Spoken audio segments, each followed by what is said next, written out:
Netcasts you love. From people you trust. This is Twit. Bandwidth for the new screensavers is provided by CashFly at CACHEFLY.com. Uber's $50 billion plan, a gold Apple Watch for $10, and we catch up with Morgan Webb. Live from the Twit Brick House in Petaluma with Toaster, it's the new Screensavers. The new Screensavers is brought to you by Braintree. If you're working on a mobile app and searching for a simple payment solution, check out Braintree. With one simple integration, you can offer your customers every way to pay. To learn more and for your first $50,000 in transactions, fee-free, go to BraintreePayments.com/NSS. And by IT Pro TV. A good IT Pro is always learning, and IT Pro TV is the resource to keep your IT skills up to date with engaging and informative video tutorials. For a free 7-day trial and 30% off the lifetime of your account, go to itpro.tv/NSS and use the code NSS30.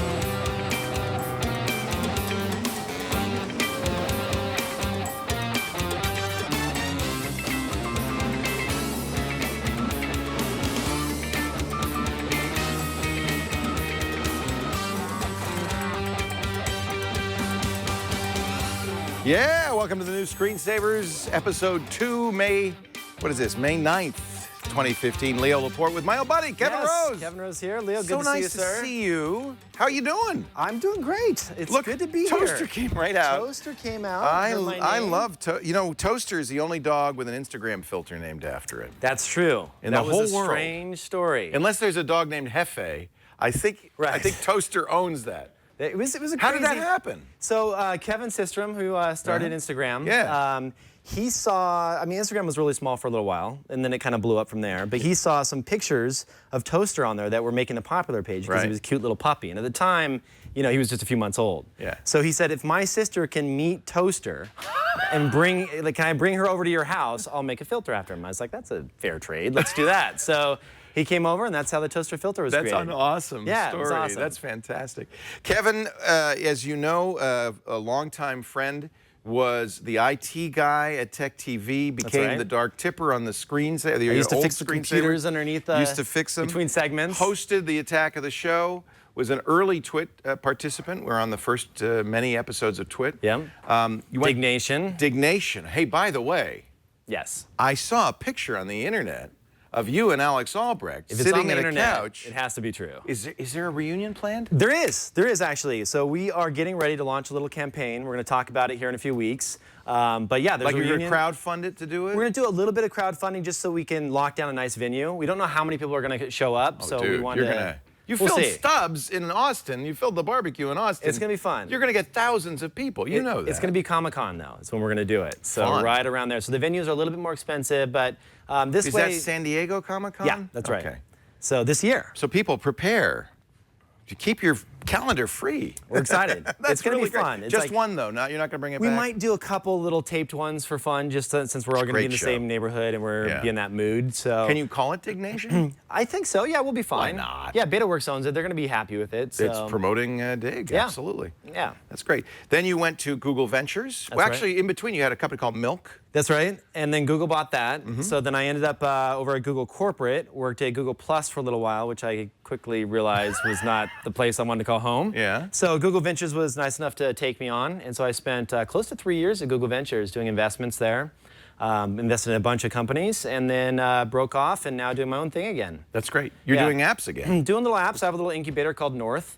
And so we build a new app every 3 to 4 months. We've done a couple so far, and we're just have a small team of there's 5 of us total now. And Watchville is a hobby, or is that one of the North apps? Honestly, it was one that just kind of surprised us. I wanted to build an app that was traditional wristwatch news for like the fans of that kind of stuff, Yeah. which I happen to be a fan of it. Yeah. And you know, we pulled together about 15 different sources. We go out, we parse the content, we put consistent fonts across it, we put in time-setting tools for more advanced complications. I love that, actually. That's it's really cool. You get the current moon phase, you get all that stuff.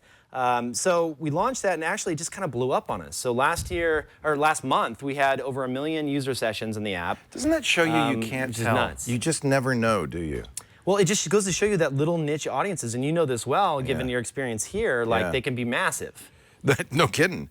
Well, and watches are a great topic. I subscribe and I use the app on iOS. It's in iOS and Android. That's right. Because I love watches. I wish I could afford that. You're wearing, actually, we're going to show some of Kevin's watches. Yeah, we'll talk about a few of them, yeah. You're wearing one of my favorites, and I'm wearing two watches. I hate to tell you, Leila, this is like rule number 1. You do not double fist the watches. This is terrible.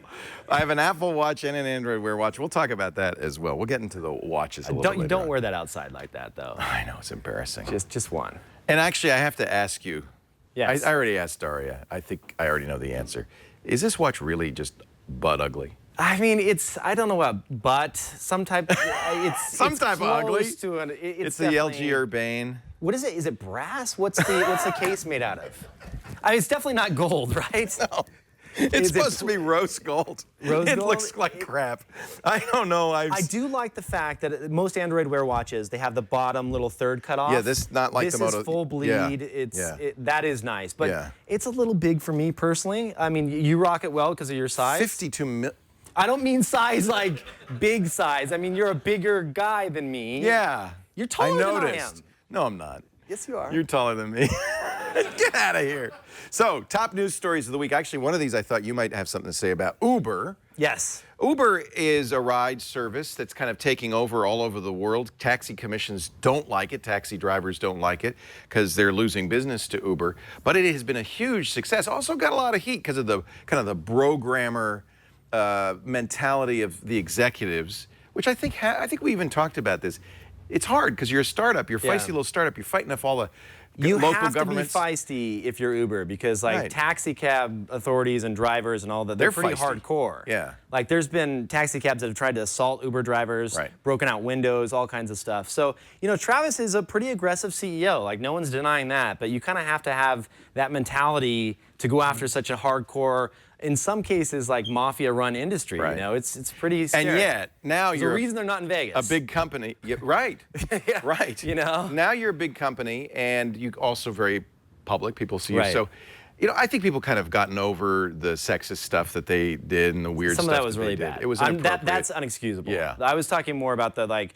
You know, you have to strong arm the industry a little bit when you're going into new towns and things like that. But they're going the sexist after stuff is just not a new round of funding. I don't know how much they've raised so far, but they're going after another $1.5 to $2 billion. According to the Wall Street Journal, which would give them a $50 billion valuation. That would make it the second largest pre-IPO valuation in history. The way this company has grown and scaled is just phenomenal. It's not surprising? Well, I mean, you know, honestly, it is surprising. So I was at Google Ventures when we did the investment. So full disclosure. You know a lot about it. Yeah, I'm a shareholder in that. So we started off and we did $254 million investment into Uber back when they were like $1 billion and change or something. Somebody's like that. very happy right now. No, it was a great investment, but at the time it was really scary. I mean, you're sitting there and you're like, well, regulation could jump in here and really hamper things. Like there's a lot of unknowns. No guarantee. And even in our wildest projections, you know, we were thinking this would be a $15, $20 billion company in the next 5 years, and they got there in, you know, a year and a half, 2 years. So it's insane. How do you, first of all, if you're profitable, what do you need to go back to the venture capitalists and get more money for? I mean, well, I don't know that they're necessarily maybe profitable. they're not profitable They're spending yet. a lot of money. You got to imagine that every new city launch, at least initially, You're is in not growth mode, profitable. right. Like you're going in there, you're paying drivers full-time salaries because you need them to be available. So you kind of have to have a little bit more of the supply side than you do the demand initially. Right. But eventually you break over, and then also, you know, there's fierce competition here. You've got Lyft and some other folks that are also trying to get the same customers, and they're all undercutting each other on prices. So in a little bit, it's kind of a race to the bottom on the pricing structure. But it's been fun and entertaining to watch. And I think they're going to use some of this cash to go after this Nokia buy. Now I also wanted to ask you about this. The rumor is that they are one of the active bidders, and I think there are probably several, for Nokia's mapping division here. Nokia says we want to spin that off. I don't know what, they're slowly dismantling the company bit by bit. They kept it in the sale to Microsoft. They licensed the maps to Bing. Those are Bing maps. We've thought maybe Microsoft in a defensive play should try to buy here to protect, because they don't have their own mapping initiative. Apple maybe should buy it to beef up Apple Maps. Apple Maps isn't bad, but it could use... It's getting better, yeah. Yeah. Maybe Google should buy it also defensively. I mean, they really own the map franchise right now. Why does Uber want maps? I mean, Uber needs this desperately. If there's any one single point of failure for Uber, it's maps. So if Google yanks maps from Uber, what happens? If Apple yanks maps, what happens? Like, they're kind of screwed, So when I use the Uber app, it sees where I am. I see on a map, I guess it's a Google map, where all the other Uber cars are. And it dispatches one to me, and you can actually watch the car come to you, which is one of the secret sauce. So that's all with the mapping technology. And so the thing that, you know, there's been rumors of Google even competing with Uber long term, which is really crazy. Certainly not something that we knew about at Google Ventures. But that doesn't mean they wouldn't, though, right? I mean, doesn't mean they wouldn't. And if something like that happens, like, it's, you know, it's their product. They could pull it. So, you know, I actually used Uber the other day on the Apple Watch. You can actually go to the Uber app on the Apple Watch. You can't set your PIN, though, right? Like, you can't tell where you are. So it kind of guesstimates where you're at. So I thought that was a little bit scary. Open Uber. Hey, Siri, hey, open Uber. Shh. It'd be really quiet. It says, hey there. No. You just said hi to it. No. Open Uber. Oh, forget it. You guys are flirting. Anyway, you're right. It's easier to do it on the phone. It's so much easier to do on the phone. This is the problem with these watches. It's just like... In general. I just feel like I can just so much faster on my phone. Just pull it out and boom, I'm there. You know, and it's more full featured. No, I'm talking to this thing. And well, you're double-fisted, so you're okay. You've got backup. You can just go like this. Hey, okay, Google. Hey, Siri. Okay. Say the same command at the same time. Terrible. And one of them will work. Google woke up, but hey, forget it. Story 2, Spotify. What's going on there? Well, they announced record earnings. So record that's earnings good. for Spotify. That said, they're spending more on marketing. So I think the actual loss is widened to 162 million euros. But $1 billion in earnings now, which is pretty interesting. Do they worry about Beats coming on? Because Apple, presumably, I mean, Apple bought Beats probably for streaming music, right? The rumor is June, that's when Apple's going to launch its service. The DOJ is apparently investigating Apple for strong-arming the labels, saying, stop allowing free music services. And yet Apple's already saying, well, we'll probably have some free stuff along with paid stuff. Right, well, they already do with the radio, right? Yeah. But they're putting ads in there and whatnot. I love radio. It's the least known Apple product ever. Nobody even knows about it. I know. And then you've got Tidal. I tried Tidal for a couple weeks. I was excited about Tidal because it's high fidelity. This is Jay-Z's business. But it was also uncompressed music. So you could do full on. So if you have a nice CD set quality, of, right? CD quality. They were doing 320 kilobits streaming. It was really nice quality. But it was $20 a month. The difference? They have this little test that you can take. They hide it now. It's somewhere. You type in Tidal test, sound test, and you can still find it. And you can listen to see if you can listen, see. they play you like 5 tracks, and you say, was that high fidelity or not? And I think I got 3 out of the 5 correct. So that's just a little bit better than 50-50, I hate to tell you. really nice headphones on at the same time, so I'd imagine playing through like, you know, laptop speakers or house speakers, you're not going to know the difference. So.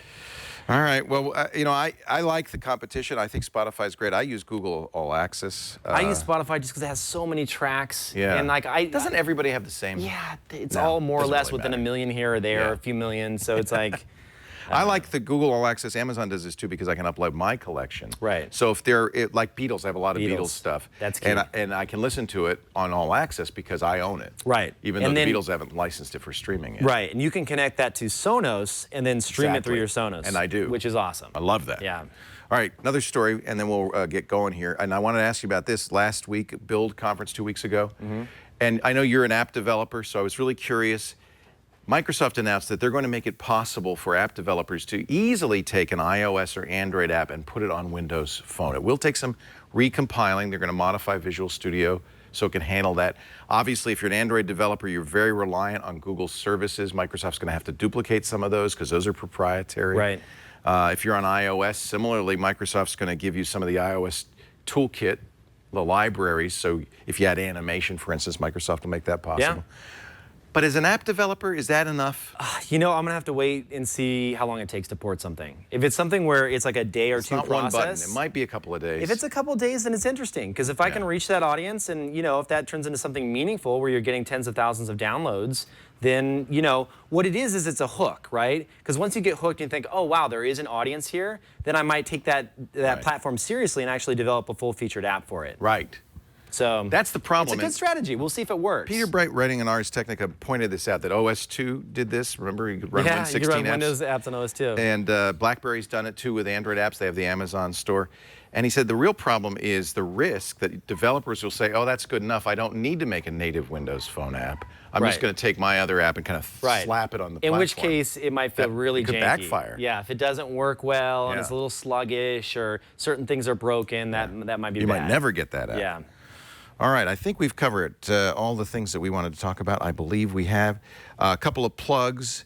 I did an AMA on Reddit and Ask Me Anything. You've done those before. Aren't they fun? I did one before. It's awesome. I love them. We talked about the show. There it is, questions and answers. If you want to visit that, it's reddit.com/r. What was the hardest question you got? IAMA. People ask me tough questions. People are tough. Yeah, what was the one that anything stand out? A lot of people want to know kind of the inside of the business operation, and we've always been very transparent about that. But there's some things like employment issues we can't really talk about. Sure, there's legal things around that. And that's tough because I like to be very open, but if I am, Lisa kills me. So there were a few questions there that, you know, you want to, when you do an AMA, you want to answer every question. Right. You know what? I was disappointed. Nobody asked me about the horse and the ducks. So what was the question? What's the question? The How traditional many horse question? and ducks you have? Who would win in a fight, a duck-sized horse or a horse-sized duck? I love that. Which would you rather fight? 100 duck-sized horses or one horse-sized duck? Who would you rather fight? 100 duck-sized horses, for sure. 100 of them. They could overwhelm me. Them off, oh, though, but they could take easily. over. They could drown you. They can't climb. They can't get up on you. You should have been on the AMA, not me. And let's see, what else? Is there anything you're up to coming up in the future? We mentioned the Dignation. That's awesome. Yeah, Dignation is going to be fun. Just a lot of travel, going around, bouncing around. Nothing other than that crazy Dignation. Good. I'm still doing the random show with Tim Ferriss. Oh, so that's another podcast I wanted we to do. thank you for the Foundation. Oh, the Foundation episode? Yeah, that was fun. If you haven't seen that, check out Leo's Foundation. It was great. Tim has a TV show. Yes. Where he does just one season. Things. Yeah, crazy things. Yeah, learns to play the violin in one day kind of thing. Right, and parkour, where he really injured himself. Parkour. He did that. Crazy. I mean, he's insane. He's just like a great body hacker, like just nuts. Wild guy. And you do the random show with him. Random show with him. Great watching. There is no schedule for it. It's random, so we do one about a month or so. Makes it hard to know when to watch. Yeah, it's true. But we have it online, so hopefully. All right. We're going to answer a question. You ready? It's time for Help Me! Our first call is from Dinesh, Surrey, British Columbia. I'm glad you did it because you know how to pronounce it. Hi, Dinesh. Hey, Dinesh. Hey, Leo. How's it going? Good to see you. Why is it everybody calls us, even in the Screensavers Day, they always call from the bedroom? From their bedroom? Yeah. Yeah, I mean, he's got a nice bed. Dinesh, again, I want to thank you for making the bed. Not everyone does that. It's been really messy in the past. What can we do for you, Dinesh? So I'm a university student and I'm studying business, but I also have a real passion for technology. So I was wondering what would be the best way to combine those two? Especially in terms of where the market is going and like what are some possible education or career paths for me in the future? Where are you studying? It's a local university, Simon Fraser University. I know Simon Fraser. And you're doing computer science or what specific area? You said business. I'm in business right now, yeah. Okay, but technology focused? I haven't focused anything yet. I'm still first year. This is the guy to ask, right? I have bad advice. Did you were? I dropped out. Drop out. Just go ahead and drop out.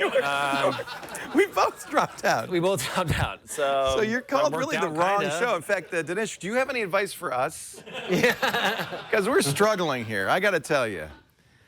If you were getting into business today, this is what's neat about modern times, is you don't have to go to work for a company for 50 years, get a goldish watch at the end of that time.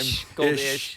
I think doing your own thing is the way to go these days, yeah? Yeah, I mean, it depends on where you want to take it. I mean, I think that if you're a brilliant computer scientist and you self-study and you're brilliant and you can prove that, then you can get a job anywhere, right? You don't need that standard 4-year degree. But on the business side, I mean, that looks really good. Still having that piece of paper is nice to have. Yeah. So, you know, if I were in your position, I'm not going to say quit school, but certainly immerse yourself and throw yourself into as many internships as you possibly can, preferably with startup companies, and get to learn that environment. The important thing is not to have just book knowledge, but to have some real world knowledge as well.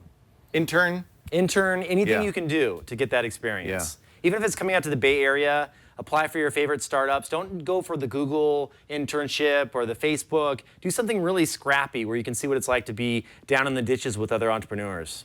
I got to say, though, BC has a very active tech environment in Vancouver. There's I know because we used to do the TV show up there. There's a great community there. Are you near Vancouver? Where are you in BC? Yeah, really close. Yeah. I think that's a great opportunity. What's that great hardware school up around BC? There's a great school for hardware. I don't know. It's where all the great hardware engineers come out of. Anyway. I think Simon Fraser has a pretty good business program. I seem to remember that. Dinesh, what would you like to do? Yeah, what's your gut telling you? Probably, I'm not sure, something in a company. Well, that's usually the best place to do business, I find. Yeah, you know, I was just reading the Steve Jobs, the new biography, Becoming Steve Jobs, and one of the things that Jobs really got is that that of all of the things the 20th century, 21st century brought us, the idea of a company is immensely powerful. The idea that people would unite with differing skills to aim towards a common goal is incredibly powerful. I mean, that in companies, humans can do things that they could not do by themselves. In a small team or big team, that is one of the most amazing inventions of the industrial era, is the company. And I thought that was it was a fascinating insight. Jobs loved the company and loved what Apple could do. And by bringing in team members like Johnny Ive, who could do design, like Ron Johnson, who could do retail, Angela Ahrendts now, who's doing an amazing job with retail.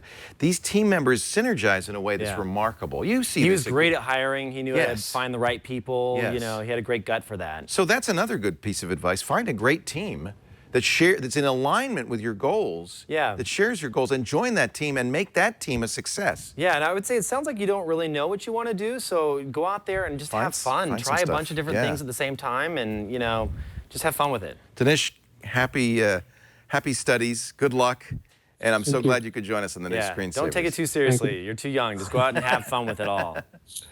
Take care, Dinesh. Thank you for joining us. Would you, by the way, next week, Padre is going to be hosting the show, Father Robert. He's our know-how and coding 101 guy. Awesome. So we want to get some questions about IT. He's our TWIAT expert this week in Enterprise Tech. I want to get questions about know-how or coding.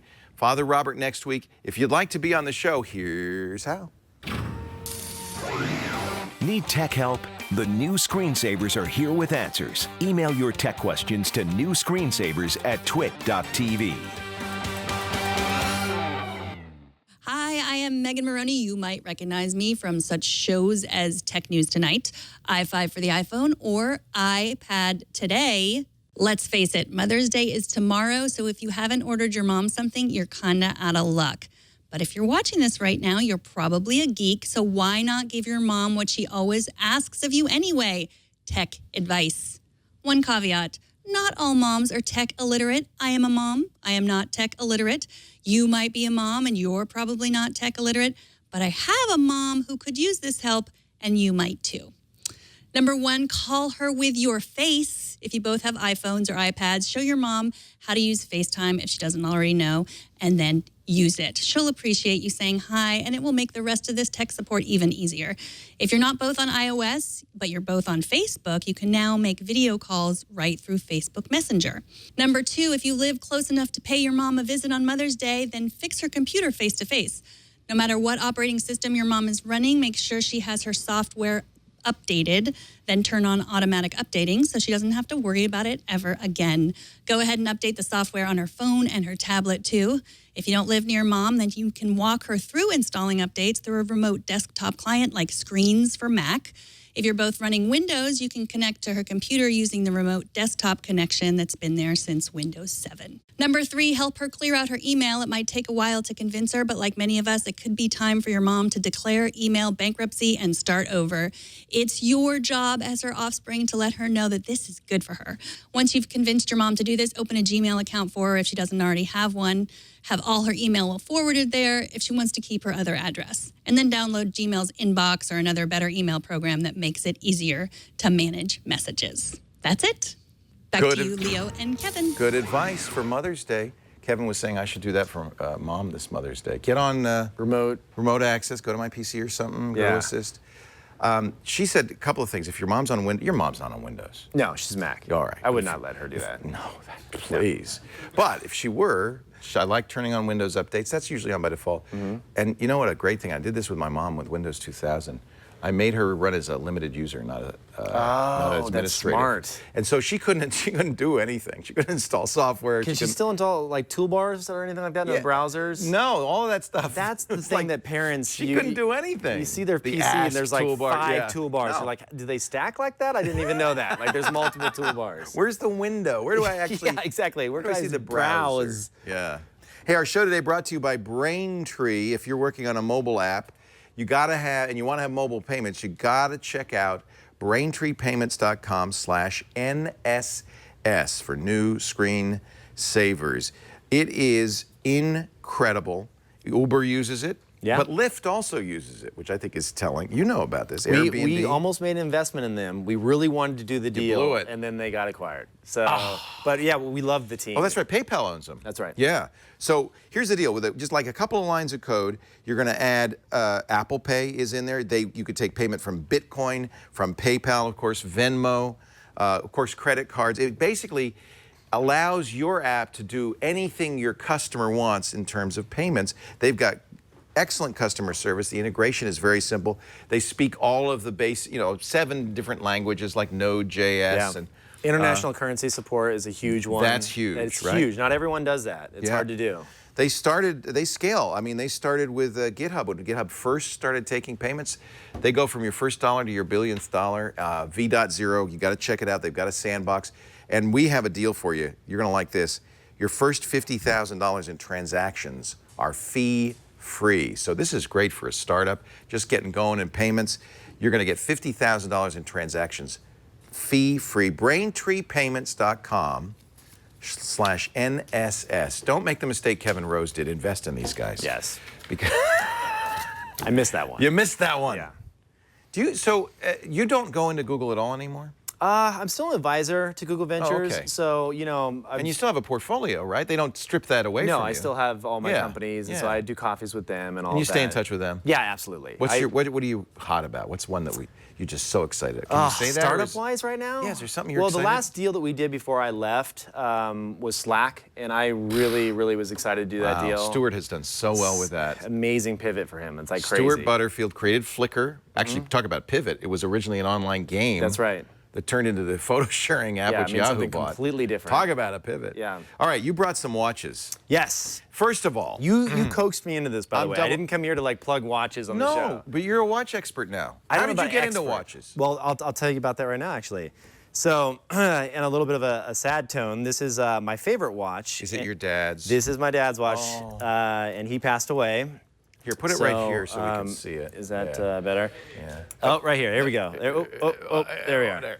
So this was the watch I wasn't supposed to touch as a kid. My dad had this for many, many years. It's a Rolex. He could afford one Rolex. I was a standard middle class family, and he wore this all the time. Taught me about it when I was younger. Would let me wind it under. He loved watches. Oh, he loved watches. Yeah, he couldn't afford a lot of them, but this was the one that he had and that he wore for many, many years. I like it because it's not super ostentatious. Sometimes Rolexes are giant, those big oysters. Yeah. I mean, that looks really like just a beautiful watch. It's just a really simple watch with a nice gray dial there. And, you know, it's their standard just date Rolex. Do you ever wear it, or you kind of keep it? This one I don't wear. Yeah. It's because it was my dad's watch. Yeah. I don't know, I'm weird like that. I have a hard time like putting on something that he used to wear every single day. Yeah. I've done it a couple times for really nice events and things like that to kind of, you know, pay tribute to him, and if I'm going out and dressing up or something like that. But it was this that, you know, I kind of put on. I was like, you know what? That was like a really cool little hobby that my dad was into. What is this all about? And then I started reading watch blogs, and I started getting into not so much just buying a mall watch, which a lot of people do based on brand. Like a lot of people buy Rolex based on just a Rolex. Right. But I realized that it goes into like the movements of the watch, who makes it, the producers, and then you find out that there's this whole trade of really small like watchmakers that are really like dying off and going away that still hand make all of these watches. Wow. And so once you kind of get into that and you realize it's really the only fashion thing that a man can wear, like a guy can wear. Right. Like we're not wearing It's the only gold jewelry we chains can really- anymore. yeah. So it's like, Yeah, yeah. you know, it's like Mr. T can maybe get away with that. I but saw an Instagram picture of you. You were at the Anders, what is it, Anders Bouquet? Audemars Piguet. Audemars Yeah, Piguet. AP. They have a school. Yeah, watchmaking school. So And I you went, took it? I went down and took that. Yeah, so we assembled everything. You put in the barrel, the balance cock, like everything. And it's, Did that give you a better appreciation of Oh, what's- for sure. Yeah. Like you start to learn how they actually function. It's just like computers. For me, it's a geeky thing. Like I look at this Right. and I'm like, wow, that's how it works. And that's how it stores energy, and that's how it releases energy. And these are the different cogs that move together. And like some of the more complicated pieces where you have moon phase indicators that are accurate for thousands of years. That's all amazing, done isn't it? in math, down translated into cogs. It's Wow. crazy. So anyway, you asked me to bring a couple. Yeah, let me see some more. You're wearing a Noros? Nomos, yeah. So I think that's a beautiful watch. Yeah, I so really like these. Nomos is a little company. I'll clean it up a little before we show it on It's camera. very But simple. This is a company made out of Glashütte, Germany, a little tiny small town, and I visited their manufacturer. That's where Lang & Son is, It too. is. Yeah, they're right This across is like the street. the watch capital of the world? It is in Germany, yeah. So these guys are right across the street from each other. This is a very modern watch. Very simple. I mean, no date here, just a little minute indicator here. I threw a black Hodinkee strap on here just to swap it out. And then on the back side, you can see Wow, look the at visible that. movement. So, you know, this is an automatic movement, so you can see that little weight shifting around there that charges the watch for you. But everything is hand finished there. So all those little lines and everything that you see there, the little sunburst finishing that is done there. On the mainspring, like it's just all done by hand. So when you go in to visit one of these manufacturers, you're actually meeting with the watchmakers and seeing that it's someone sitting there for a year making your watch. Now Like, you know why it's so expensive. That's why they 'cause can these be. are- This one, Nomos, is a great brand. Nomos is my favorite approachable brand for most folks. They how start at a much? little under $1,000 for some models, and then they go up to around $4,000 or $5,000. That is actually fairly reasonable in this kind of high-end And I mean, watch this thing space. will last for multi-generations. I mean, this is something you can hand down to your kids. And that's the other thing about these smartwatches. I have to credit Apple with at least making us aware of horology. I think the first time I ever heard the word complication is in Apple describing these little, you know, features. That's what they're called in real watchmaking, right? The complications are Sure. what makes the watch face unique, what makes the movement unusual. But now you bought an Apple Watch. I don't see you wearing it. I did. My wife has it. She's sitting over there with it on. I have the bigger one coming. Honestly, the smaller one Okay. was a little too small for me. I did the same thing. And- Lisa got the 38 millimeter. I got the 42. Yeah, for me, you know, don't get me wrong. I'm a technologist. I love technology. I think this thing is cool. Yeah. I'm going to dial it back on the notification side. I want it to kind of just like not buzz me every 5 minutes. use a watch to tell time. I use a watch to tell time. I'll use that for the gym. But you know what? Honestly, I think that what's something that's really cool is that at nighttime when you go out on a date with your wife or whatever, this is like a sign of saying, I'm shutting off. I'm Yeah. going to give you my attention. So you don't want I don't all want that the thing stuff. buzzing. Why would I? That Yeah. would just be like an interruption to my. It's jewelry to you. More, With a little function, because you can see what time little function, but also just a way to kind of dress it up a little bit and to appreciate still independent watchmaking. You know, I'm not buying crazy mass-produced tag QRs. Like I'm going after like really independent small brands, small producers. I didn't know about Nomos until I saw Watchville and I started seeing your Oh, cool. pictures, and I love that. You're wearing something, though, that I think is kind of interesting, and I haven't seen much of. This is the Up 3. Yeah, this is new the one. Up 3. This just came out a couple days ago. Up 3. Yeah, this little guy right here. It's funny because you told me about small. the Fitbit. I discovered Fitbit because of you. Look how small it pre-ordered. is. Look how tiny that is compared to the actual I mean, watch. it's just really tiny. What does it do? It doesn't tell you the time. No, it doesn't tell you the time, but it does sleep. Obviously, they all do. But it has a 7-day battery life. And look at all these sensors in here. So it'll measure skin temperature. Really? I always get this, what is it when you perspire, the galvanic response. Skin response, GSR. It does that as well. It does heart rate. So it can tell when you're lying. It tells when I'm lying. Yeah. My wife has the app and she checks it as we're talking. What does it do with galvanic skin response? They haven't, honestly, they've gotten a handful, just to be in full transparency here, because I don't want people going out and going crazy buying these. It's an awesome device. The software is not quite there yet. Yeah. So they're not exposing everything that it can do. But the cool thing is it's all baked into this. Has a unique can little. expand They its can expand it because the hardware. and I'm hoping the new release with a bunch of new features will get there soon. But you use this for to measure steps, steps, yeah. exercise, sleep data. I think is really powerful, and I like it because it's just not, it doesn't tell time. This is my little this is my little like pedometer and everything else, and then this is what I wear on the other wrist. Right. Show me some more. What else you got? So this one here is a really special piece. This is from 1977. This is a Patek Philippe Nautilus. So this is an original Nautilus, kind of a crazy watch. It's got a great patina on the dial there, made by a really famous watchmaker. One of the very first kind of sports watches. This is all stainless steel. It's called the 3701. Really, really cool watch. Very unique style to it. It's not square. It's not round. Really thin watch. What made you interested in this watch? In this particular watch, the Nautilus is an icon in the space. It's one of those watches that has been famous for many, many years. They still make it. And this happens to be the very first model made. So this is from 77. So it's like owning a 77 Corvette. Yeah, this is like a vintage watch. It's hard to find this watch. I didn't buy this new. I spent about a year hunting down this watch. Where do you get vintage watches? You just kind of have to get into the industry and get to know other collectors and know the trusted shops. It's really, you have to be very careful because people can replace dials, they can replace, hands, they can do movements. Like you have to buy from a trusted seller. It's like custom cars, isn't it? You can buy a car that looks like a vintage Corvette, but inside it's got a Volkswagen engine. That's right. Yeah, you really have to know what you're doing. What's this? Ooh, so this is a Longa. This is called the Datograph. I love the Longas. This is another company in Glashütte. Yeah. Have you been to Glashütte? I have, yeah. So I visited this manufactory. It takes them a year to make this watch. And so this is a chronograph with an oversized date in the top there. On the back side of it, I mean, take a look at this. It looks like a city on the back. I mean, but it is just insane. Come on, look at this. This is my $350 Urbane. It looks never mind. I don't like it anymore. I mean, yours does more. Take it away.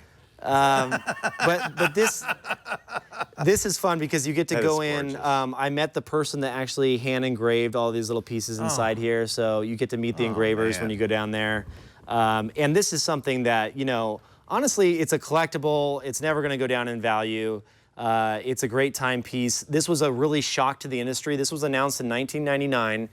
Basel World was the big kind of watch industry. That's the big watch show. They dropped this. It was the first chronograph that was designed in-house from the ground up in 25 years when it was released in 99. They only made this particular style for 2 years, so this one's really hard to find. Another watch that took me a year and a half to find. What's a chronograph? Just for timekeeping. So, you hit the button here and it'll start the little top here and it keeps hours, it's those extra minutes dials that makes it a chronograph. If you're timing anything. So if you hit a button, it'll start, and I don't have this one wound, but... I've heard the word tourbillon. What is tourbillon. that? Yeah. So a tourbillon is just a way to offset gravity. So what happens is if you hold a watch, let's say you have a watch sitting down flat on a desk, right? Yeah. And it's fully charged. Because of gravity pulling on the components in a certain way, it will lose a few seconds over time. Oh. Or if it's on your side like that, it was originally developed for pocket watches because people would keep watches in their pocket going horizontal and they would start to lose time. So a tourbillon cage goes around the escapement and actually allows it to escape that and keep correct time and offset gravity. How interesting. Yeah, I know, that's all I know. Like, it's really complicated to actually figure it out. Type in tourbillon into Wikipedia and you can read the in-depth article. These are all mechanical watches. Do you have any interest in electronic watches like a Bulova or anything like that? Or no, none of those. Any of these brands that are like bolting on the pedometers and things like that, I think it's a joke. Yeah. It's just like they're trying to play catch up to a game they don't even understand. Yeah. And stick with what you do best. The art of watchmaking. Honestly, I think the smaller brands are kind of screwed. I think the tags, anything around a $500 price point, is going to kind of go away because people just bought a smartwatch. Why not just get a smartwatch? The difference is I can't hand this down because it's going to be completely obsolete in a year. So I was going to buy one and keep it in an original box and unopen it and save it for 20 years, just for fun. But then I it thought, would be worth something. Yeah, but you can't even turn it on. You turn it on, and the first thing it's going to ask you to do is have a phone that was 25 years old to pair with it. Oh, that's a good point. And get it to work. You'll have to put an iPhone 6 in a box right as well. next to it and put them side by side and hope one doesn't break. Kevin, so fun to see you. And I love Watchville. I love the app, and I know thought you're into watches too. You're watch curious. Well, I'm watch curious because I don't yet. I've heard you throw around IWC, a few other brands you're thinking about buying. I like IWC. That's Kevin Spacey's brand. That is. What do you think? Is it good? No, Is it IWC makes some nice pieces. See, You I have want to the be long and careful. sun. I like the long and sun. And now you got me on Nomos. I think this is all fascinating stuff, but of course, I'm just going to stick with the electrical stuff because that's what I cover. And this way I can wear two. No, don't do that. And I could. That's just, I mean, in the office, sure, but don't go outside. I shouldn't probably. Let's take a break. When we come back, we're going to find out how to turn this $500 Apple Watch into a $17,000 gold Apple Watch. For like 10 bucks. About 10 bucks. That's awesome. Stay tuned. Hey, Mike Elgan here, News Director at TWiT. I have another tip for you. This one's a pure Apple Watch tip. You know, there are a lot of gestures on the Apple Watch. Sometimes it's too many to keep track of. But one that you should never forget to do if you have an Apple Watch is the double-click gesture, which you can do on both of the buttons. For example, you can dismiss an upcoming call, an incoming call with the side button. Just double-click on the side button to dismiss an incoming call. If you want to use Apple Pay really quickly, just double-click the side button. That'll just bring Apple Pay right up, and then you just wave your wrist over the register. You can also return to the previous app by double-clicking on the digital crown. And it even works if you've ignored your watch for many, many hours and you want to go back to an app you're using before. Just double-click the digital crown, you'll go right back to that app.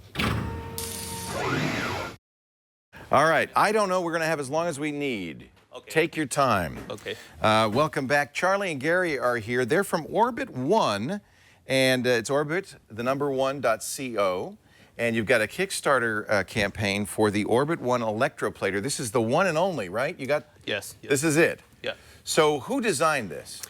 I'm one of the creator. We have 6 people to make this. Yeah. And you brought here an example of all the things you can do with electroplating. Yeah. So first of all, what is electroplating?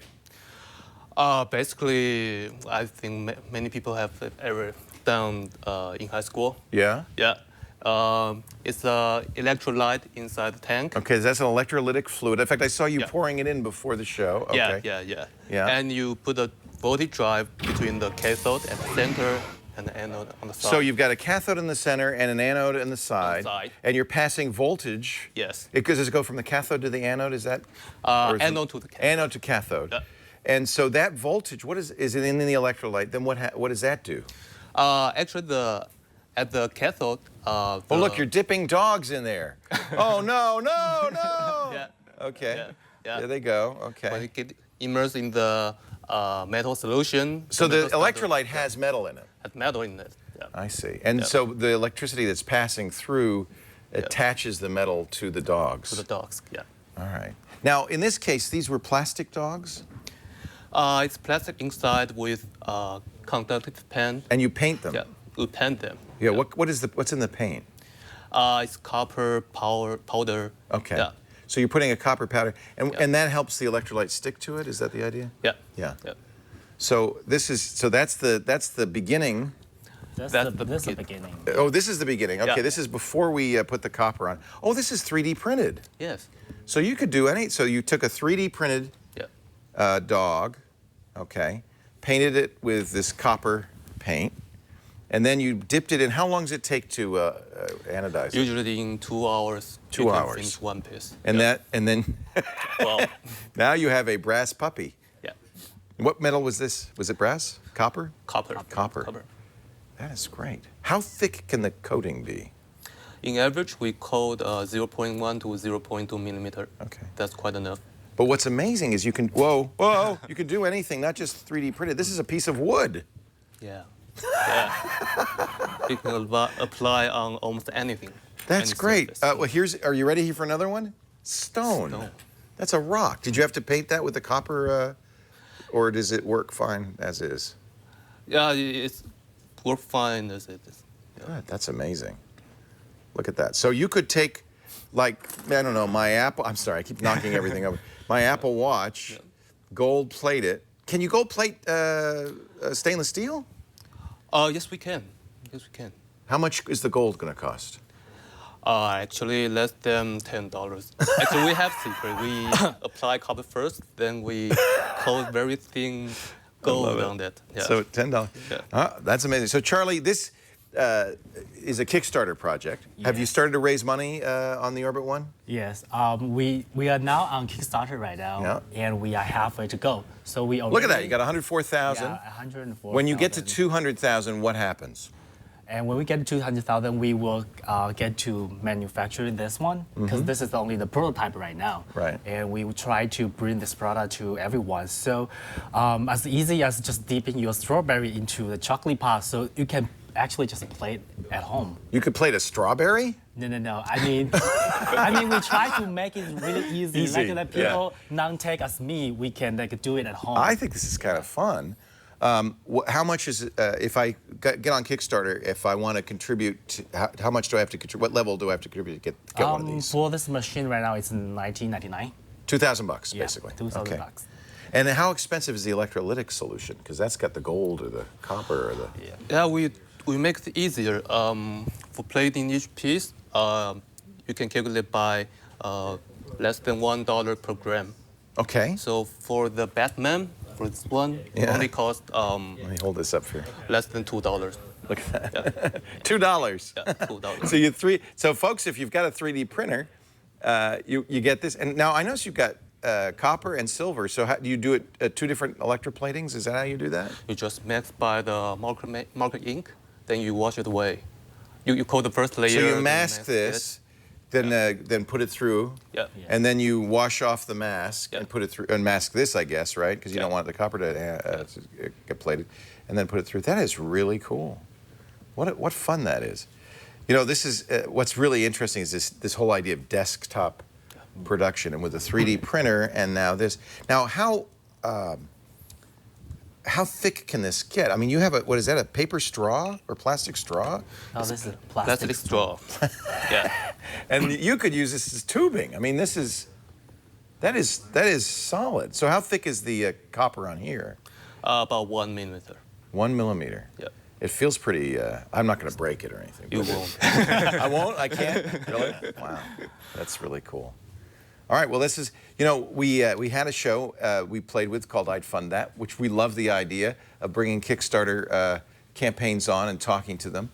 And we thought, well, we'll bring them on to the new screensaver. It's the Orbit One, orbit1.co, but search on Kickstarter for Orbit One if this looks like something you'd be interested in funding. And they're halfway there with 40 days left. I think the odds are good. The odds are good.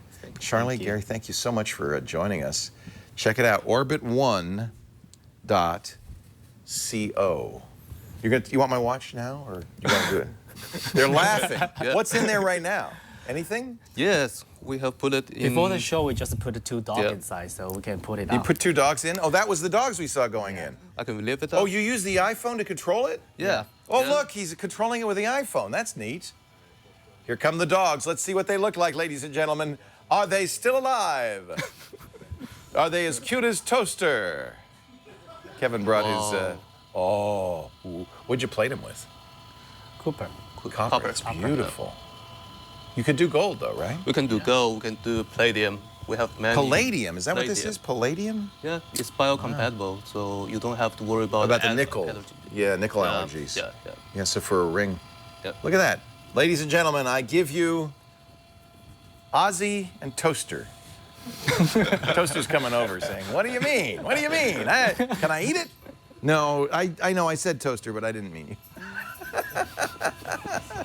Thank you so much. Good luck. Orbit1.co. Yeah, go ahead. Go ahead. You can. Can we electroplate live things, or that's probably not? I've never tried, but you put your finger inside. They don't usually do. It has to fit in the tube. All right, never mind. Our show today brought to you by IT Pro TV. We love these guys, and really we love all of our launch partners because it was it's a risky thing to do. Say, yeah, we want to buy advertising on a brand new show, but IT Pro TV has been such a great partner with all of us. We love IT Pro TV. They helped, we helped get them started. They saw what we were doing at TWIT, these guys, Tim and Don, were IT trainers helping people get their certs. And they said, boy, we should do what TWIT is doing. We should create IT training kind of in the same way. They now have, I hate it, they're doing better than we are, 2 studios, 50 hours of new programming every week. Look at all the courses you could take, CompTIA, Microsoft, Apple. They have a certified ethical hacker class you could take, taught by Sean Philip Oriano. He's the guy that wrote the book on CEH. There's ISC squared. Learning security stuff would be so smart nowadays. In fact, on Triangulation a couple of months ago, actually maybe not even that long, about a month ago, we talked to a guy named Mark Goodman, wrote a book called Future Crimes. He said, and I think he's right, we need 1 million cybersecurity professionals in the next few years. This is huge demand. So here's your chance to become one of them. itpro.tv/NSS. You can actually sign up for the free account and watch Sean. He's continuing to teach his second course in the Certified Ethical Hacking series, Hacking Forensics Investigator and Cryptography. Even if you don't want to get a cert, this stuff is fascinating. And you can watch free live now through May 15th on weekdays, 9 a.m. to 4 p.m. So I guess there's one more week of training with Sean at itpro.tv/NSS. When you get there, you can also sign up for the free 7-day trial and use the code NSS30, NSS30 to save 30% on your subscription. That brings it down to less than $40 a month, $3.99 for the entire year. That's less than certainly technical college and less than those books. And boy, you're going to have fun learning. You can watch on your computer, on your laptop, on your tablet. Supports Chromecast, so you can watch on your TV. They support Roku. I love IT Pro TV. We're big fans. I want you to try it today. itpro.tv/NSS. itpro.tv/NSS. And don't forget to use the code NSS30, NSS30, to get 30% off and a free 7-day trial at itpro.tv. Coming up in just a bit, we're going to take another call. Help me! But first, take a look at this. Hey everybody, I'm Jason Calacanis, serial entrepreneur, angel investor in a bunch of different companies, and here is my tip. I love to use keyboard shortcuts on my phone, and I make them all the time. So if I have an Uber car outside, I just write U, and it says, I'm on my way down, please start the meter, don't leave. Because I would always say that to Uber drivers. Now, how do you do that? Well, you go into your iPhone, you go to General, and then you click on Keyboard, and once you're under the keyboard, you'll see shortcuts. It's buried. But then you can create a shortcut, and I'll do this for things I frequently say on Twitter, like if somebody was asking me a question, I could say, here's how to send me a pitch. Go here, and you can send me a pitch for your company. Or if I have a message for my wife, like I'm on my way home, all these little things, I create little keyboard shortcuts. It works, it's simple, it's elegant, and give it a shot. So is Jason Calacanis, simple and elegant. You know, Yes. he had the Sport. I like that band. It feels good. It's fluoroelastomer. It's layer latexy kind of. Yeah, kind of. Yeah. I don't know. Let's stop talking about the Apple Watch. That's a little bit of a ladies' band. You just are mean to me. No, I'm just telling I'll get you a better band. Sorry. While we're there, can we go to Glass Food? I wouldn't mind stopping by. Yeah, and, we should. Picking up one of them fine Long and how's it pronounced? Long and Son. Lange and Son. Lange and Son. Very, und very. Son. Und Son. Und Son. Very German. Does that mean his son? Yes. But his son's probably 80. Yeah, that's right. Yeah. Okay, just checking. Hey, it's time for another Help Me call. Who do we have, Bryan, Burnett? Next call comes from Jeff. He's in Harvester, Missouri. Hey, Jeff from Harvester, Missouri. Welcome to the new Screensavers. Thanks for inviting me. Nice to see you. Yeah, what can we do for you? My daughter belongs to a volleyball club. Okay. And we go out of town hotels, and everybody's got the Kindle and their She's on a phones traveling and squad? Sometimes, Oh, not all the man. time. You're a brave dad. Yeah. Well. Is she? Is she a striker? What is she? Oh no, she's a setter. Setter. She real tall? Has to be. No? No? Oh. No, the hitter's got to be tall ones. The setter's just got to set. Setter's just got to. In fact, they got to get out of the way. They got to go like That's this, right. right? Yeah. All right. Well, that's cool. So, how can we help you as you travel from place to place? Well, we're in the hotel room, and everybody's got Kindles and phones, and they're connected to the hotel Wi-Fi. And I'm going, is the hotel injecting things? And yes. someone hacking the hotel and injecting things. There's a guy in the room next door doing man-in-the-middle attacks. Yes. All the above. We got the dark tipper with us. This guy knows. Oh, boy. Hey, I mean, if you use a Mac, if you've ever gotten on a hotel Wi-Fi or Ethernet on a Mac, you can sniff stuff. It's not impossible. When Apple announced that the iTunes sharing, all of a sudden you see everybody's iTunes playlist. Oh, absolutely. 40 people. You could see their playlist, everything. For a good while, for music discovery. I was playing their music. Okay, so obviously that's probably not the way to go.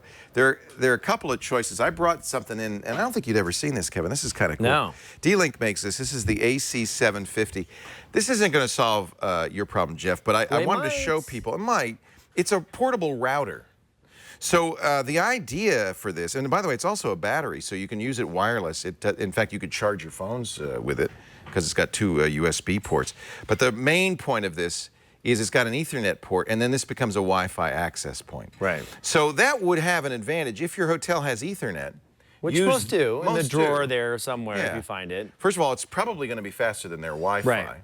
Because you'll have the access point right in the room. And it's switched then, right? Because it's going from that Ethernet port directly into their main hub. Right. So you're not getting any like cross traffic there. Exactly. So that's kind of more secure in that way. Yep. And then you can secure this, and so that's Exactly. encrypted there locally with your family network. Right.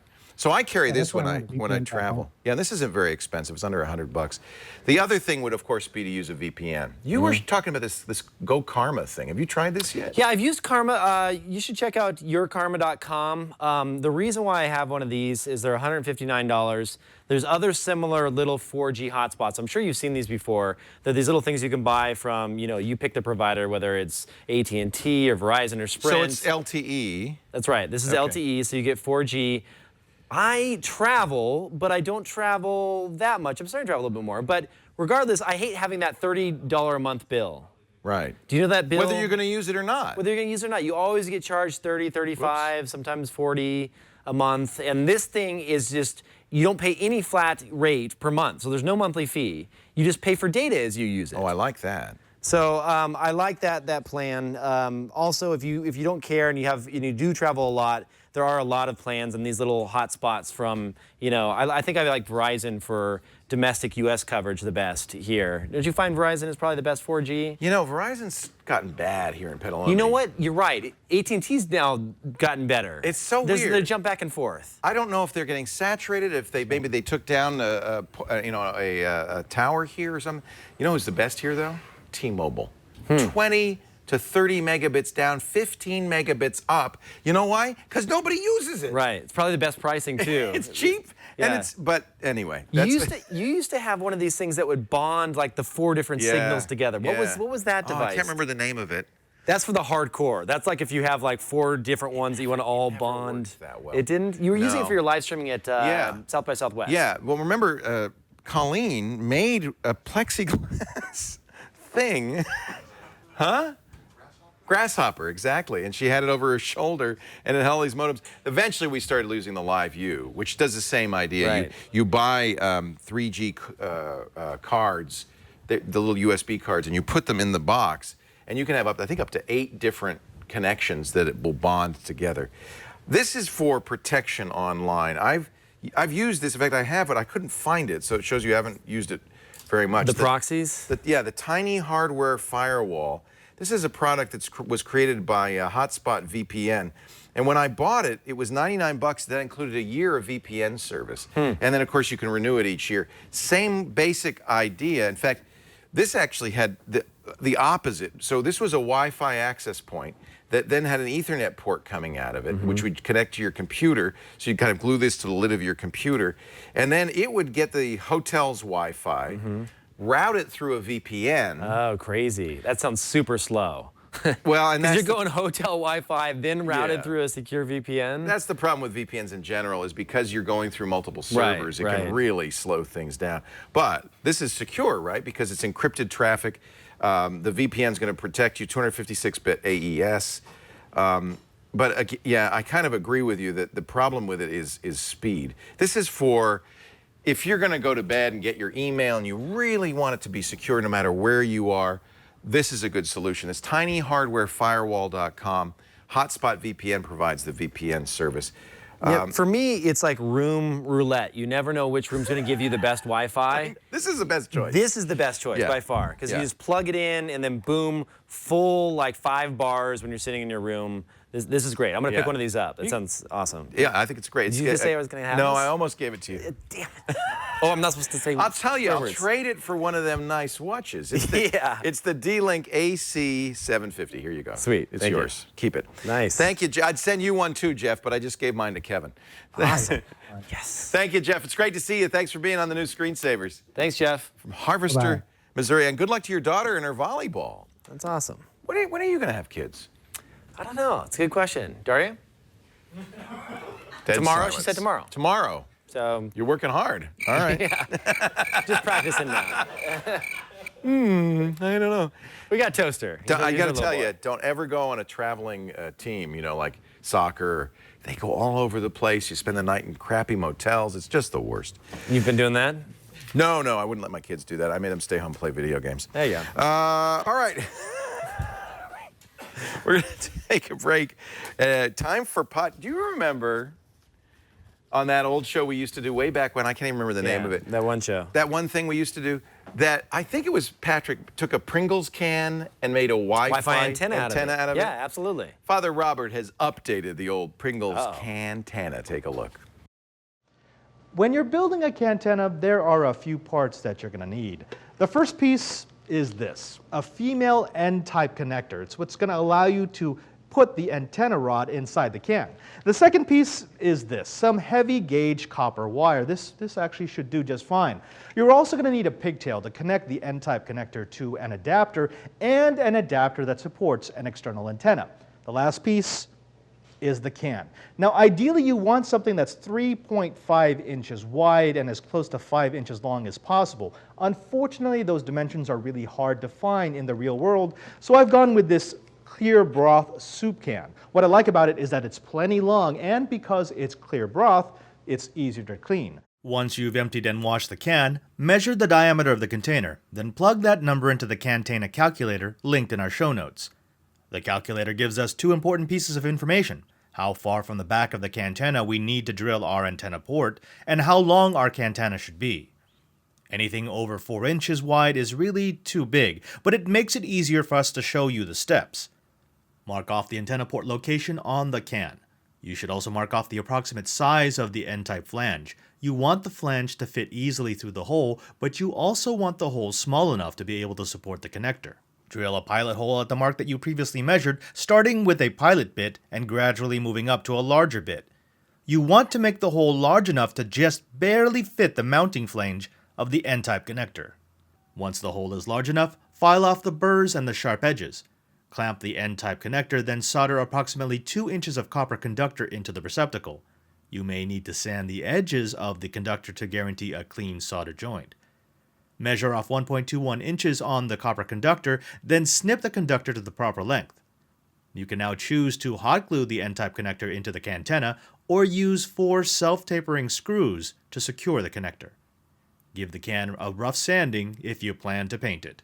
With this kind of antenna design, you can expect between a 6 and 12 decibel increase of RF sensitivity. Not only that, but you'll get an increase in the amount of RF directionality, which means that if you were to say, climb to the top of a tall antenna or a tall building, you could shoot a Wi-Fi link for miles. I got a funny story for you. Yeah. So that is a real upgrade over the Pringles cantenna that Patrick it's Norris more did hardcore. 15 years ago.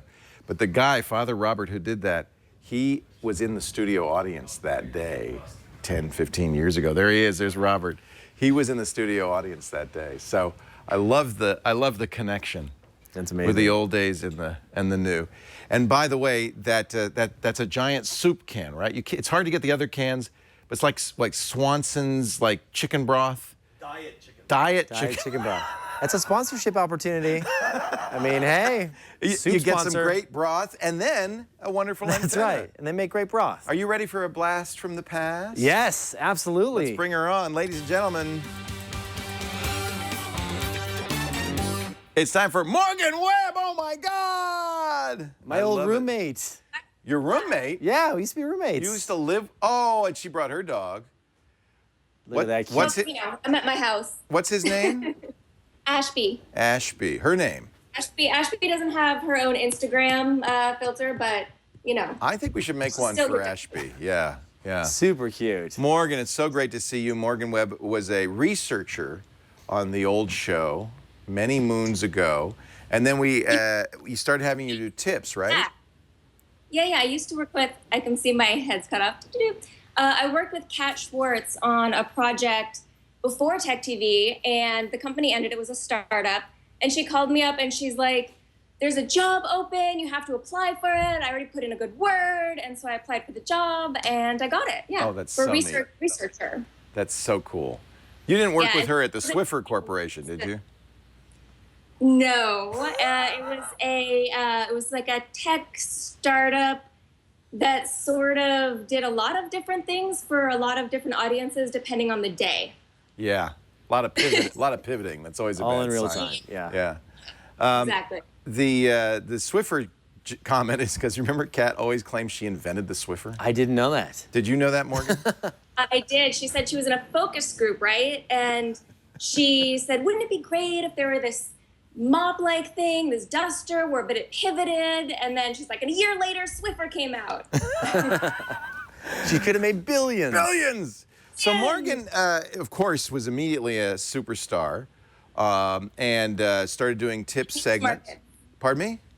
In niche markets. Yeah, well, yeah. Somebody once told me, Leo, you're a minor celebrity on an unknown cable channel. And I said, yeah, that's about right.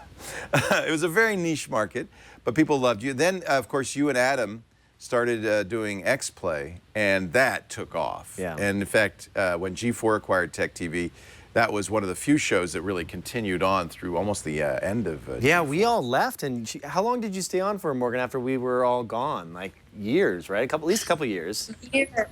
Years. There have been a lot of changes, like, and a lot of people coming and going. I'm trying to think when we were at the end, the only people who were left who were there originally, we had Joshua Brentano, who was one of the producers. He never left. I think he's still there. He's still there. Even though they shut it down, he might still be He's there. the tape librarian. Yeah. You remember, Brentano, he actually, when I first started, he was sort of my first boss almost, because we sat in that little nook area. What was that called? You guys remember? Netcam Corral or whatever? The Babe Corral, I'm embarrassed to say. You can get sued for that now. You should not say that. I know. What was it called? The Babe Corral? And then I I don't had think to, that's what it was called. Well, I had to start sitting in there. You So guys then put me in there. Well, you were a babe. Well, You were I a appreciate babe. that. You were one of the babes. That's right. But you two You were were a baby. roommates? Oh, baby. Yeah, we were roommates for what? Maybe like 6-8 months, something like What? that. Something like that, yeah. Maybe a little bit longer. I was the worst roommate. Morgan hated me as a roommate. I was horrible. I was just a young punk. And Tell us some Kevin Rose No, stories. don't tell any stories. My lips are sealed. Kevin was a saint. Yeah, right. I was a saint. And everything was happy and roses. Of course. That's right. So, you and G4 parted company not so long ago. Then G4 completely dissolved into nothingness. Emptiness. I have no comments about that. Yeah, no, none of us have any problem with that. Charles Hirschfeld went on to become, he ran a senior citizen network. This is the next thing he did, and now I think he's not heard from much. But I understand. Doing some stuff, but I don't remember exactly what it is right now, but I guarantee you I will remember exactly what Yeah. it is the minute that I, Yeah. do something else. And of course, every time Rob Reed is on Twit, we say, and Rob is married to the beautiful Morgan Webb. So I'm going to say Morgan's married to the very handsome Rob Reed. Rob's awesome. We all love Rob. We do. He did the very famous copyright speech at TED that everybody, copyright math, and then wrote a book kind of based on that about aliens owing the music industry huge amounts of money because they've been pirating music over the space waves. He's doing a new one, right? He is. He is working on a new book right now. He is trying to slay the evil email monster so that he has more time to actually work on the book. Awesome. But he's been doing really good every day. He's getting his writing in, and so we're hoping it's going to be done pretty soon. We love actually. Rob. I'll give him our best. And I know that we can't talk about it because it's super secret, but you've got a new project. No, you know I'm a spy, right? You got to No, give I us know. something. Give us a little I tidbit. literally have signed my life away. I can't say anything. It will be, people will find out soon. It's not going to be a secret forever. Because I know I wanted to come on, but I'm like, I can't actually say anything about what I'm doing, which is sort of obnoxious to say. So I decided I'll bring you guys something else. I was going to tell you about a TED Talk that you guys should watch. Okay. And it's just posted. It's by Abe Davis. Do you remember a little while ago, there was that whole thing where the students looked at the potato chip bag with the camera and they could tell what sound was actually happening in the room from the vibrations of the plant? Yeah. So one Do of you the know guys that? You from remember No, that? I did not. Yeah, the camera could measure the vibrations of anything, but in this case, I think it was a potato chip bag or something, because the voice was making it vibrate, and they could actually recreate the sound based on that recording.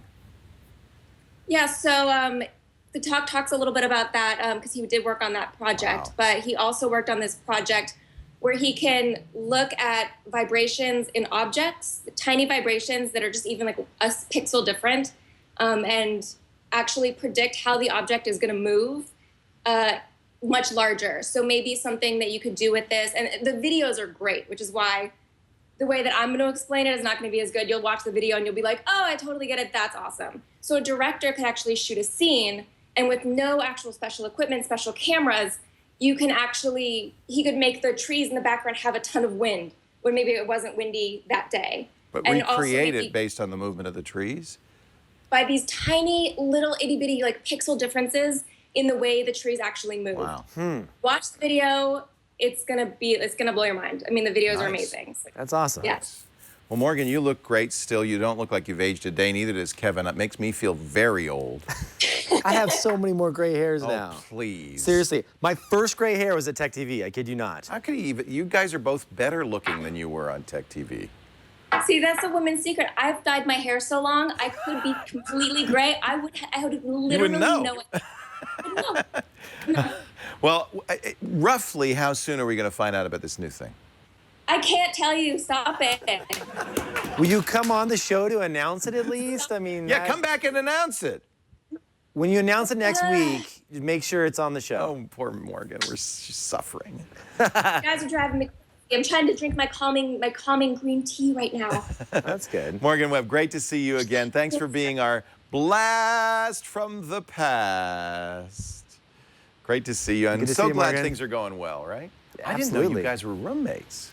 It was a chaotic time. You could tell me later, Morgan. I want to hear all about it. Oh, don't worry, Leo. I will. Oh, no. I never knew that. Thanks, Morgan. See you later. Kevin, Thanks. let's get the mailbox in here because it's time. Wow. That was aggressive. That's an aggressive mailbox. Oh my God, it's a raccoon. Oh my God. I'm sorry. Tossed. Look at that. You're good. I mean, if you had slow-mo, you would see that actually jump there. Toaster, come here. Get the raccoon. Get the raccoon, Toaster. He has like 15 different raccoon toys. Get the raccoon. Really? Yeah. There's a There very is, like famous a- video, oh. I'm sure you Get know, it, Toast. all know about it, of Kevin Rose protecting his dog. A raccoon had snuck in at night, and you woke up in the middle of the night, and there's just howling and yowling. The raccoon's fighting with your dog, and you did not like that one cotton picking bit. Yeah, I tossed him down the stairs. Like this. And there's animated GIFs, and there's all... I know, 8 million views on that thing. I should have put ads on there. What was I thinking? It was a security cam that was... Yeah, it was a security cam going down our stairs, and I ran out there.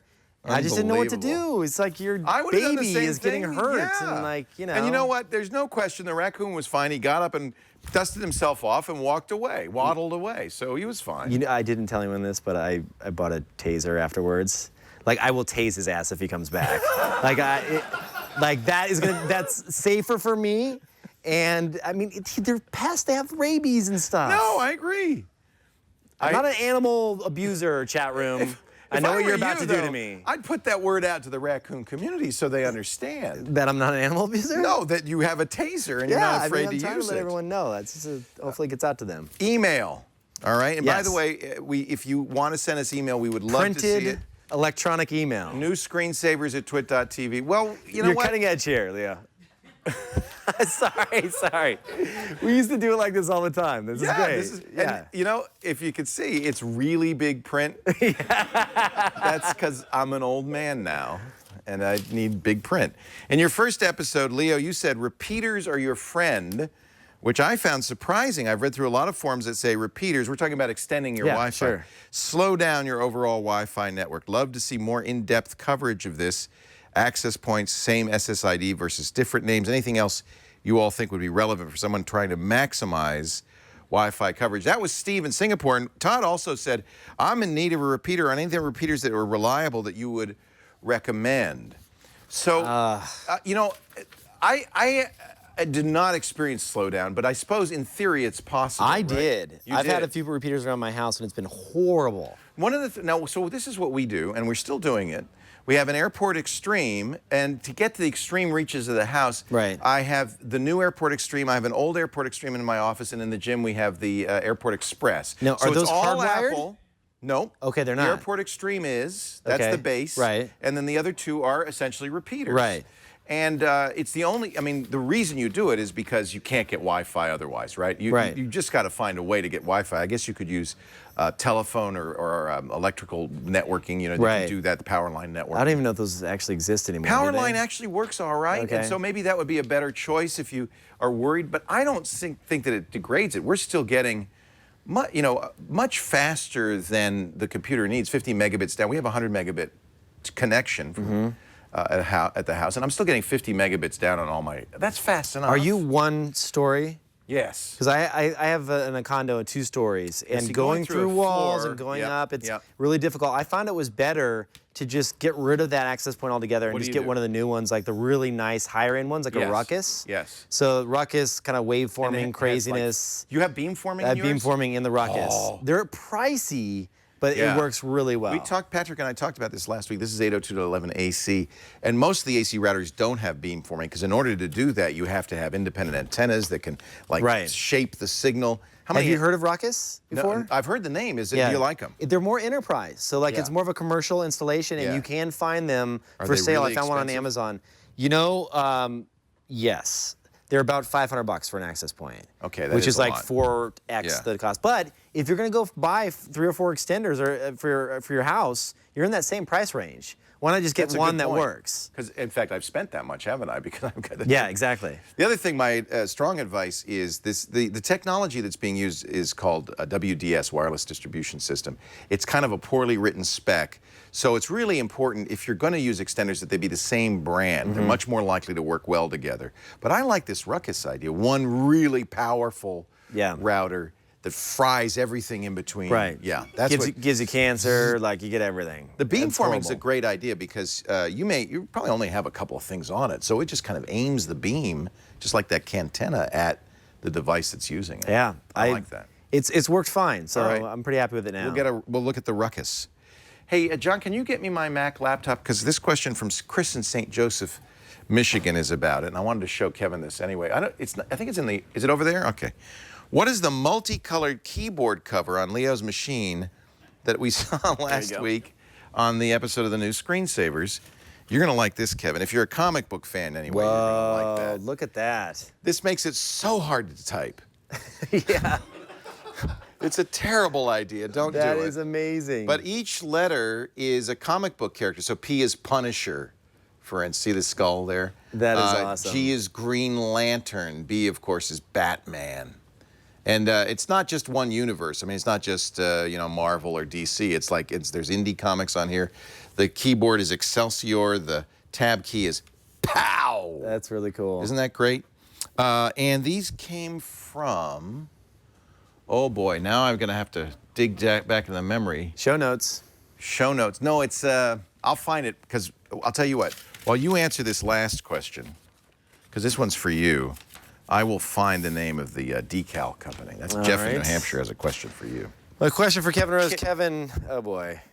How do I make $1 million and get on the cover of Business Week? Do you ever get that question? Okay, Business Week puts Kevin Rose on the cover at $60 million man, right? That's right.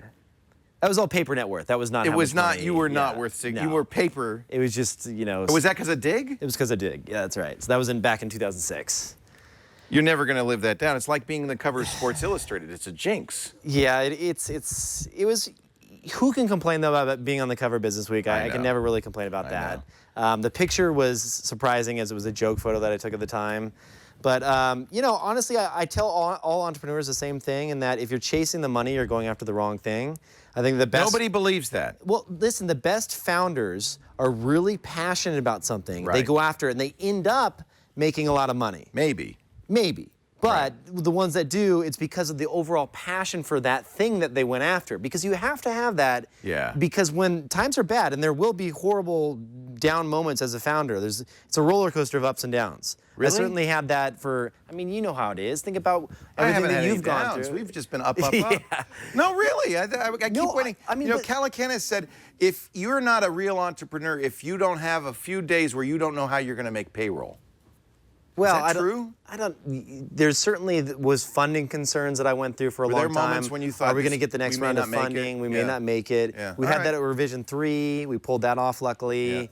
You know, so it could be dealing with people leaving your organization or hiring new people no, or we've whatever had it our may be. downs. You have your ups and downs. Yeah. So you have to be in the game and have the passion for what you're doing. Otherwise, you just give up. Right. So anyway, that's the one thing I've seen. I've done a ton of foundations. You know, Elon Musk, Evan Williams, Jack Dorsey. They all have passion for what they're doing. I think that's key. You know what, Jeff? That's what you should do, is watch Kevin's foundation series, because that's what you do, is interview founders. Yeah, I do it for myself because I'm still learning, and I love to hear from those guys and learn from them. So definitely check out foundation.bz on the internet. And these stickers on the keyboards, they come from killerduckdecals.com. Awesome. And it was only a couple of bucks. Really, the hardship is putting them on one by one. Do they have the Dvorak?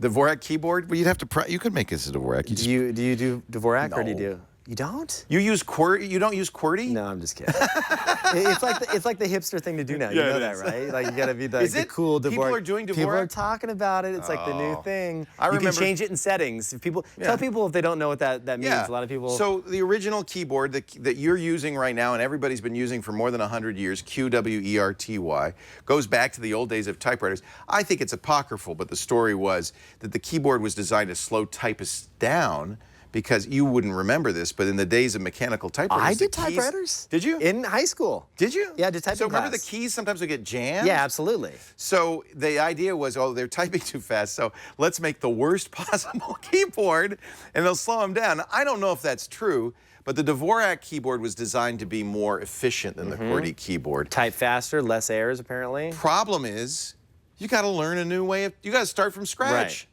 Right. I don't have. Who has time for that? I don't know. I don't have time for that. I'm not doing it. No, that's crazy talk. Hipsters are doing it though. Hipsters do it because they want to be different, like Right. wearing 2 watches at the same time. Who would do that? Kevin Rose, you are Dude, the thank you, greatest. sir. That was awesome. I just adore you. I tell people I have no reason to be proud, but I'm always proud of Kevin's success. Like I actually know somebody who's successful. That's cool. Yeah, and you married well. You married up, which everybody should do. She's pretty cute. Yeah, she's got her. great. She's got her PhD. She's a lot smarter than I am. She's a doctor, Dr. Daria. There she is, Summer Tomato. And you have a better dog than I do. So I feel like Doesn't have to be a competition.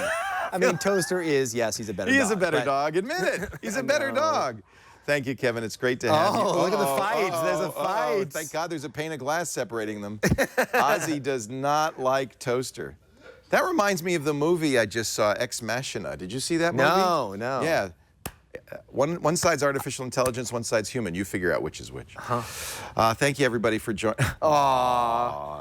Thank you, everybody, for joining us. This is so much fun to do. The new Screensavers every Saturday afternoon. Love it. 3 p.m. Pacific, 6 p.m. Eastern Time, 2200 UTC if you want to watch live. You can also subscribe, of course. You'll find the shows at twit.tv/TNSS. It's on iTunes. In fact, I think we were #1 on iTunes for the last few weeks. Awesome. All the new subscribers to the show. We're really thrilled about it. And of course, if you use the Twit apps, you'll find it there too. Most of the Twit apps have been updated so that they have the new show and the album art. Cool. My buddy Kevin Rose, come back soon, okay? Thank you, sir. Thank you for being here. Been We'll awesome. see you next time. Feels good. Yeah, on the new Screensavers. Thank you, everybody.